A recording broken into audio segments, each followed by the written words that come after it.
اعوذ باللہ من الشیطان الرجیم بسم اللہ الرحمن الرحیم ان الدین عند اللہ الاسلام وما اختلف الذین اوتوا الکتاب الا من بعد ما جاءهم العلم بغیا بینہم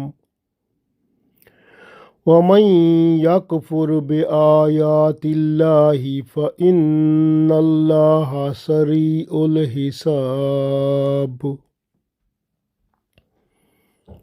عزیز دوستو، السلام علیکم ورحمۃ اللہ وبرکاتہ۔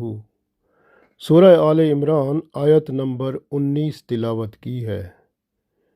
اس آیت میں اللہ تعالیٰ اپنے پسندیدہ دین کا حکم فرماتا ہے کہ اسلام اللہ تعالیٰ کا پسندیدہ دین ہے، اور یہ اللہ نے آدم علیہ السلام سے لے کر رسول اللہ صلی اللہ علیہ وآلہ وسلم تک جو دین بھیجا ہے وہ اسلام ہی ہے، ایک ہی دین ہے، اس میں کوئی اختلاف نہیں۔ لیکن اختلاف جو کیا وہ اہل کتاب نے کیا، جن کو اللہ نے کتابیں دیں، دین کی شریعت دی، انہوں نے اختلاف کیا اور پھر آپس کی ضد اور حسد سے انہوں نے اس میں تبدیلیاں کی اور کفر کی طرف گامزن ہو گئے۔ اس لیے اللہ تعالیٰ نے اس آیت میں کھلم کھلا ارشاد فرما دیا ہے کہ اللہ کے نزدیک پسندیدہ دین جو ہے وہ اسلام ہے۔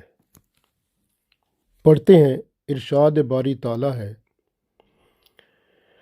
پہلے حصے میں ہم ان الدین عند اللہ الاسلام تک پڑھیں گے انشاءاللہ۔ تو آج ہم اس کو ان الدین عند اللہ الاسلام، ان الدین، بے شک دین عند اللہ، اللہ کے نزدیک، اسلام ہے۔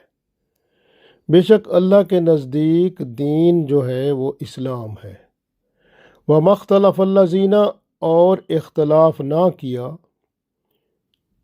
اوت الکتابہ، مگر ان لوگوں نے جو کتاب جن کو دی گئی تھی، یعنی تورات اور انجیل اور اس طرح، الا من بعد ما جاءہم العلم، جبکہ ان کے پاس اللہ کی طرف سے علم آ گیا تھا، بغیم بینہم، پھر انہوں نے بغاوت کی اس آپس میں اللہ کے علم سے، یعنی جو علم ان کے پاس اللہ کی طرف سے آ گیا تھا تو اس کی بغاوت کی، یعنی اس سے باہر نکل آئے، ضد سے، حسد سے۔ وَمَن یکفر بآیات اللہ، اور جو کوئی اللہ کی آیات کا انکار کرے، فإن اللہ، پس بے شک اللہ تعالیٰ سریع الحساب، اللہ تعالیٰ جلد حساب لینے والا ہے۔ تو اس آیت میں اللہ تعالیٰ نے ارشاد فرمایا، ان الدین عند اللہ الاسلام وما اختلف الذین اوتوا الکتاب الا من بعد ما جاءہم العلم بغیا بینہم ومن یکفر بآیات اللہ فإن اللہ سریع الحساب۔ اللہ کے نزدیک دین صرف اسلام ہے۔ اس دین سے ہٹ کر جو مختلف طریقے ان لوگوں نے اختیار کیے جنہیں کتاب دی گئی تھی، ان کے اس طرز عمل کی وجہ یہ تھی کہ انہوں نے علم آ جانے کے بعد آپس میں ضد، زیادتی اور بغاوت کی وجہ سے ایسا کیا، اور جو کوئی اللہ کی آیات سے انکار کر دے، پس اللہ تعالیٰ بے شک بہت جلد حساب لینے والا ہے۔ تو اس آیت کا پہلا حصہ آج ہم ان الدین عند اللہ الاسلام تک پڑھیں گے۔ دین ایک وسیع لفظ ہے، جبکہ مذہب جو ہے وہ ایک فروعی، ایک چھوٹا سا حصہ کور کرتا ہے۔ مذہب جیسی فروعی احکام کے لیے، جیسے بھئی کوئی اہل حدیث ہے، کوئی دیوبندی ہے، بریلوی ہے، تو اس کا مذہب اہل حدیث ہے،